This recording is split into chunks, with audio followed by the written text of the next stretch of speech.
One of the more common objections raised to Marx's theory of value is the objection posed by subjective value theory.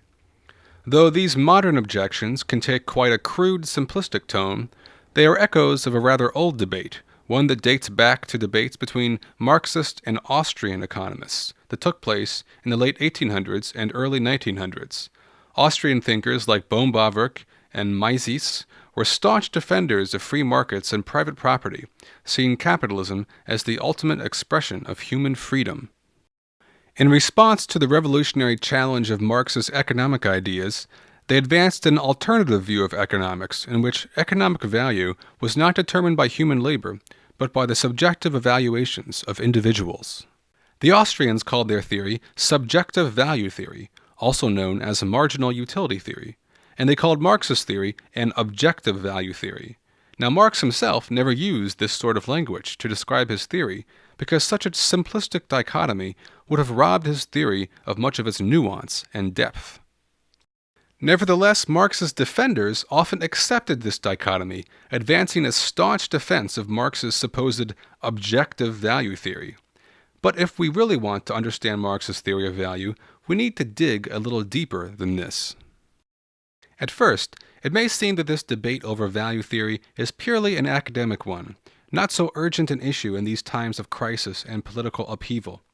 But value theory actually sits at the center of any theory of capitalism and is therefore extremely relevant if we are to understand this crisis of capitalism. The subjective-objective debate is more than just an academic feud about how to theorize prices. It's a debate about two rival visions of the world, one deeply apologetic of capitalism and one radically critiquing it. Though mainstream neoclassical economics has sought to distance itself from the particularly extreme capitalist apologetics of the Austrian school, both share a common origin in the theory of marginal utility. This economic crisis has brought to light the utter bankruptcy of mainstream economics, as its ideologues stutter and stumble in the face of an economic depression that doesn't fit into their models, bringing into question its most foundational theories, like the theory of marginal utility. In this crisis, it is important to understand the failures of the dominant ideology so that we know what we are fighting and how not to replicate those mistakes in our own movements. Therefore, we will need to spend some time in this video laying out some of the fundamental failures of the subjective or marginalist approach to economics. The mantra of all ideologies is the phrase, "That's just the way things are." Econ professors and right-wing pundits love to use this phrase. When factories close, they tell us, "That's just the way things are." When people are poor and live in degradation, we are told that this is just the way of the market, and that nobody is to blame but the poor themselves. They can make this argument because their theory of the market is based on a theory of subjective value. If economic value is subjective, as the theory of marginal utility argues, then the marketplace is just a clearinghouse for our desires. It serves as a vast, unconscious, democratic network, adjusting needs and production with scarcity to provide the best possible organization of our competing subjectivities. The outcome of this market process can't be critiqued because it is just the spontaneous result of our desires. There is nobody to blame if something goes wrong. Responsibility is dispersed between millions of individuals. The only thing we can critique, from the Austrian perspective, is those who try to interfere with this market process, like unions, social movements, or the government. If value is entirely subjective, then we can also have no theory of exploitation. The division of the social product into wages of workers, profit of capitalists, and rent to landlords is not explained by the power of these social classes. Instead, it is seen as the result of purely technical factors, like the scarcity of inputs relative to the subjective decisions made by workers and capitalists as they enter into free contracts.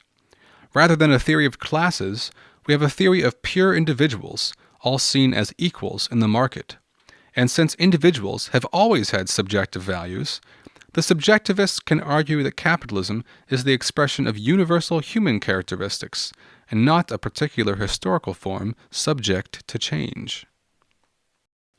It is certainly true that when we go to the grocery store to spend our meager wages, we get to choose between Coke and Pepsi. But if this sort of choice is the ultimate horizon of human freedom, then we really haven't achieved much as a species. While subjectivists busy themselves with complex models of consumer behavior as we choose between Coke and Pepsi, they miss the fact that these choices happen within the context of larger institutional arrangements which we have no choice over at all. It is these larger structures that Marx is interested in: private property, wage labor, commodity exchange, and the law of value. For Marx, the market is a place where blind economic laws dominate over us, where subjects are powerless, and where objects, like money and commodities, are imbued with social powers. We are all hyper-aware of this fact today, as we watch the most powerful people and states in the world flounder helplessly in the face of this economic crisis. The law of value commands, people obey. Great confusion comes from the fact that the word value is used to mean two different things. Some people think that because you and I make personal value judgments when we go shopping, that these judgments must be the source of the value of commodities. But the personal value judgments we make in our heads are not the same as the exchange values of commodities. Commodities have exchange values, the quantitative ratios in which they exchange with other commodities. People make value judgments which are not measurable or quantitative. Just because we use the same word, value, for both phenomena doesn't mean that they are the same thing or that there is any relation between the two at all. Such relation has to be proven.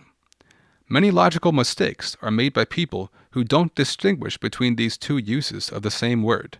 Don't be one of those people.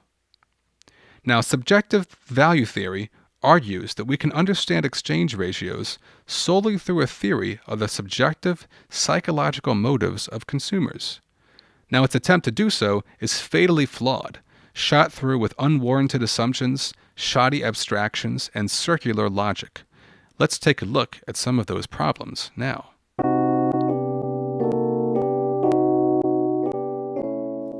Welcome to Subjectivist Island.